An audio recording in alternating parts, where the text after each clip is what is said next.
I'd like us to, I want to try to give you some idea how to do the case presentation. In an online course, this can be a little bit challenging. You're going to essentially do what I've been doing in recording lectures and using PowerPoint slides to teach the case you've been assigned on the assignments spreadsheet. Now, in this online class, to help us do some peer review and to give me some idea how you're proceeding as we go, since we're not meeting face to face and I'm not getting the chance to talk with you after class, or people have been coming to my office, but it's been hit or miss, and that's generally one of the problems with online teaching is how do we interact. But one of the first things I want you to do is something called a case brief. And I don't know, maybe I've set you up to fail here. But what you can do is you should be able to type into Google or some other entity and look at, what is case brief example, case brief format, case brief summary. Here are some sample case brief. And basically what I'm looking for you to do is to mirror this is pretty old stuff. Maybe that one's not too good because it's taken forever. Let's try a different one, then maybe we'll pop up. Here's one coming out of a textbook. Okay, it's citation, facts, issue, decision, reason. All right, so let's back up. What I've asked you to do is to use what's called an EIRAC model. And I talked about this in the legal research project a little bit more, but event, what are the facts? Tell us the facts, tell us the story. Your purpose in doing this thing is somewhat twofold. First of all, you're going to teach the class. Well, the ultimate benefit to you is that we fall into an ancient Chinese proverb: you never learn anything so well as that which you teach. And so if you are on top of a topic well enough to be able to teach it to other people, generally you really understand it. So what we're trying to do is a couple things. Well, there's a multitude of things we're going to try to do, presentation styles and everything else. But what I want you to do to begin is you've got to read this case, and then you need to kind of put it in your own words. And that's really what a case brief does, but it tries to do it. It says here, brief means be brief, be clear and succinct. Don't wander on like I tend to go, okay? So you're going to have event, issues. Usually the court will oftentimes identify, here are the issues. The parties want to renegotiate the contract, or they want to, we're in anticipatory breach, or whatever. All of these are on contracts. And the reason I choose contracts is that of the things that I see in the book that you're most likely to encounter, a contract dispute pops up as this is what most of us are going to do. Torts, or that is civil wrongs, accidents, injuries, tend to be secondary, but not by a lot. But I think there's a little more learning that you can do in a contract setting, because you're going to do a lot of negotiating generally. So the issues are what are these things talking about? Then the rule, the regulation. What is the law? If we're talking about anticipatory breach, when may a party get out of a contract before performance, or et cetera, et cetera? Well, I'm not going to answer that. I want you to be able to answer that. Analysis. Here, I think you want to look at maybe how do I, and I hate to use the word feel, but what do I conclude about this?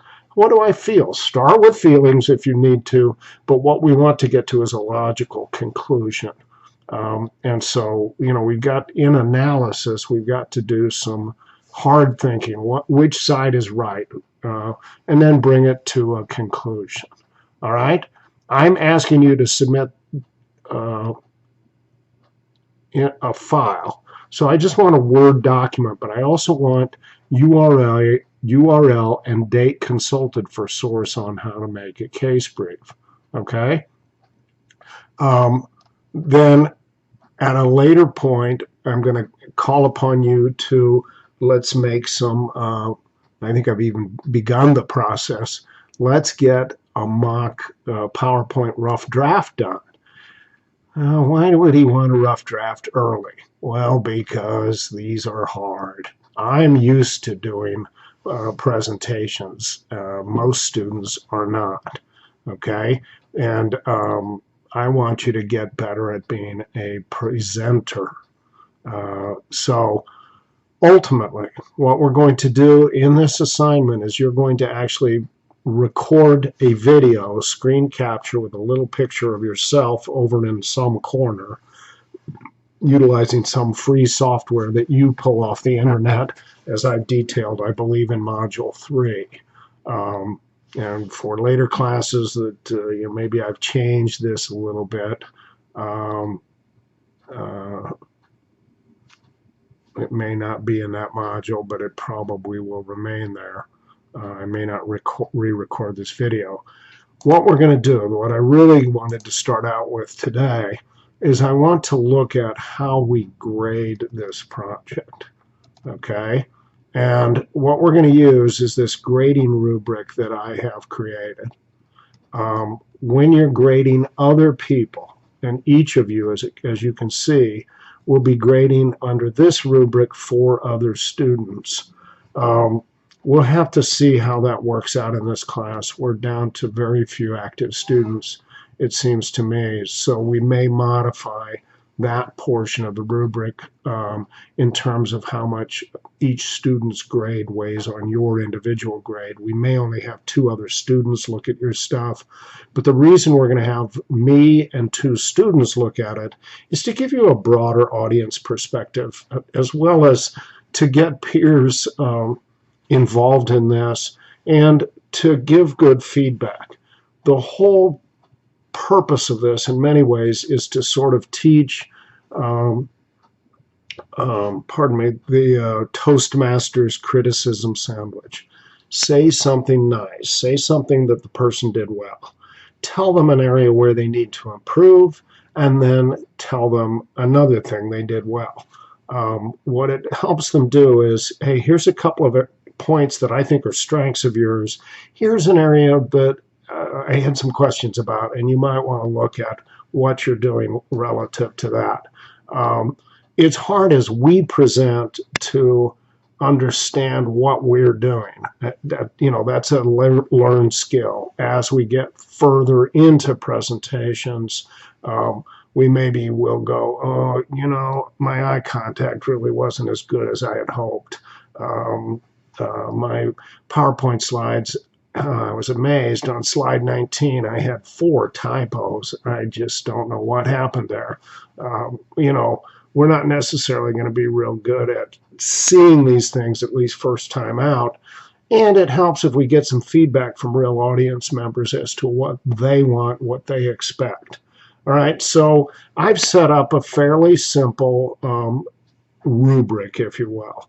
Now, this grading rubric goes all the way down to 1.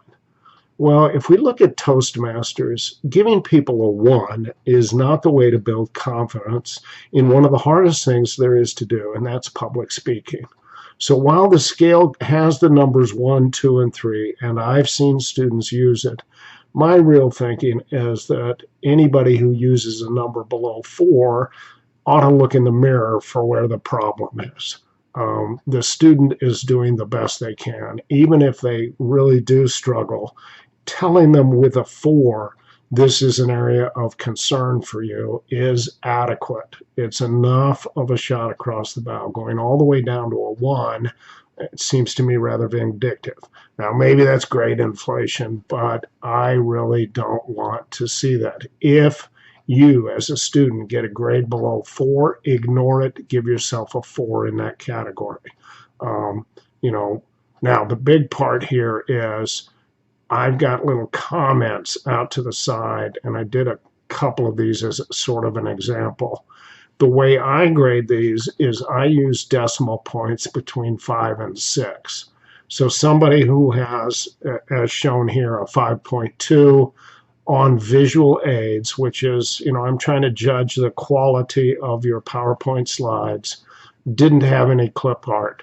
They were wordy. You know, they had more than 20 words per page.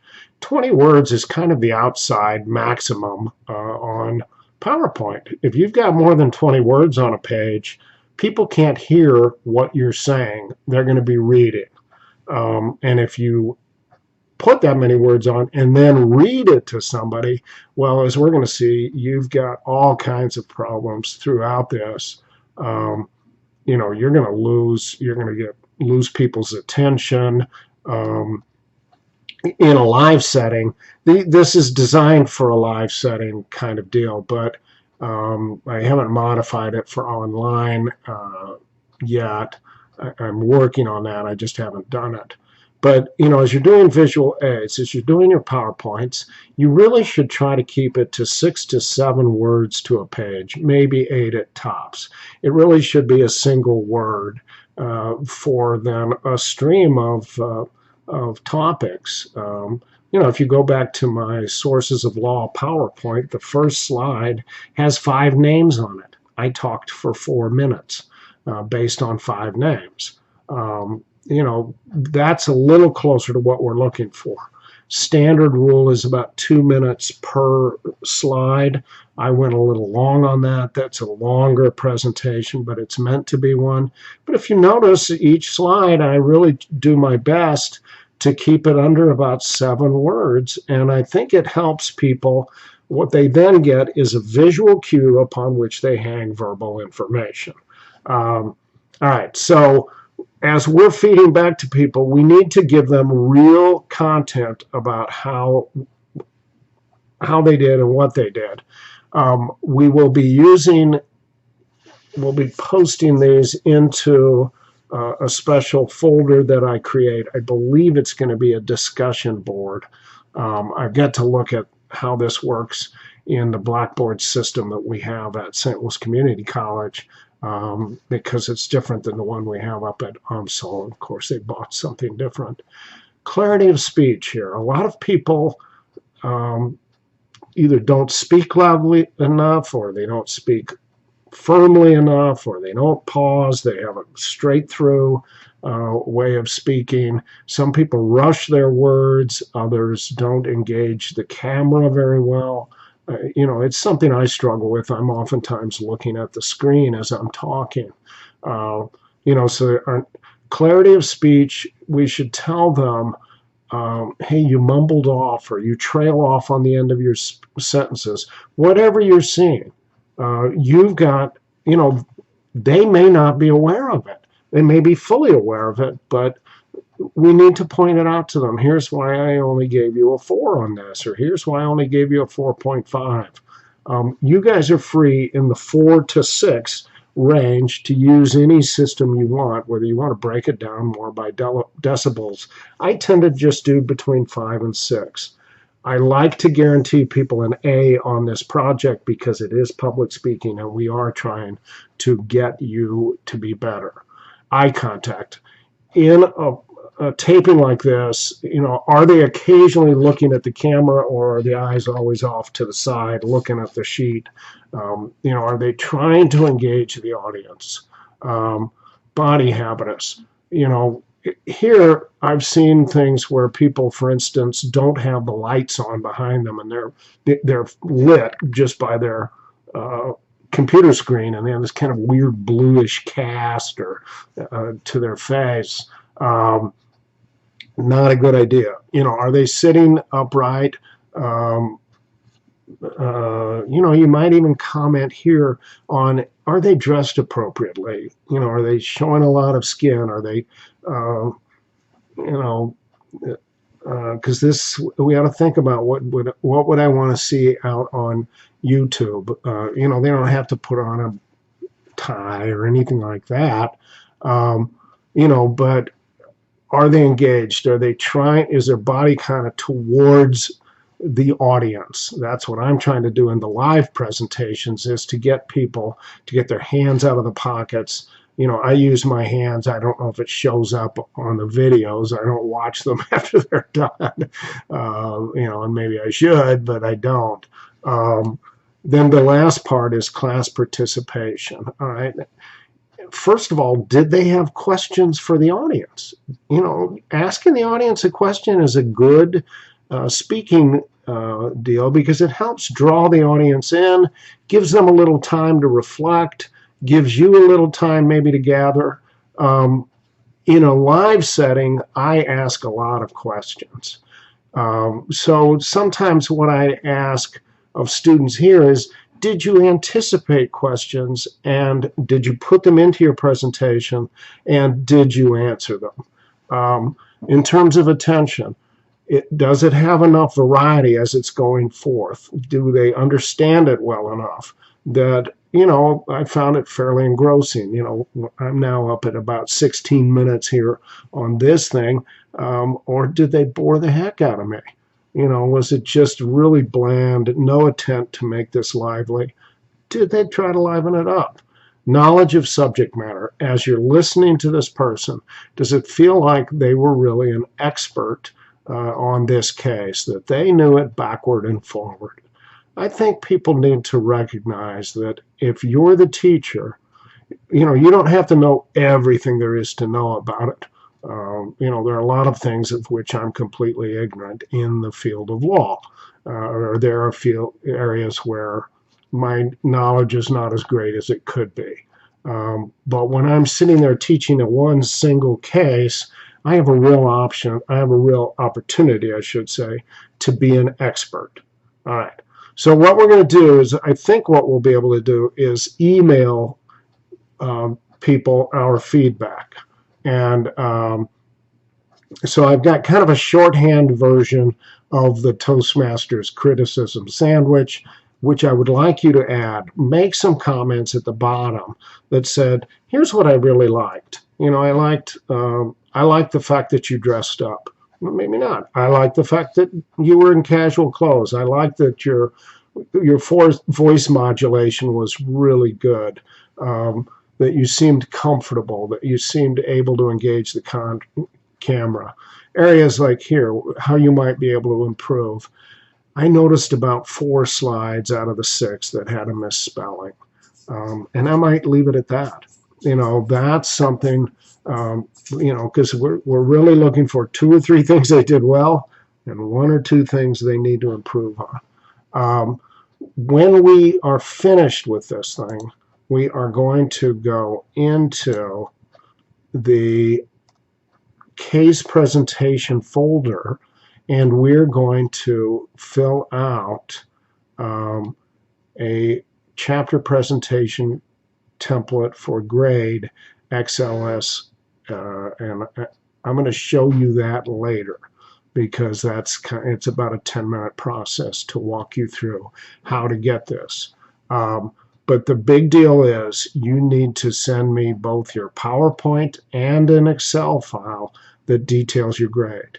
I will not see the comments from other students. I want it to be completely between the 2 of you.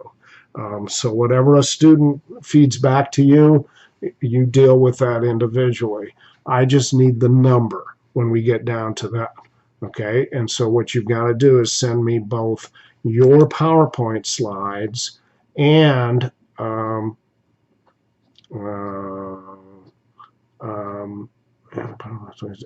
Excel spreadsheet detailing how those points were determined.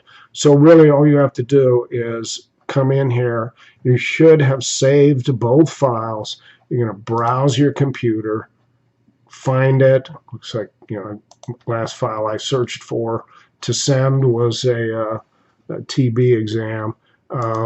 You know, you should always add comments, at least for me. you should try maybe some humor. Some students tell me a joke, or they write a comment to me about, this was a great assignment, but here's a suggestion I have that might help improve it. Here's something that I struggled with.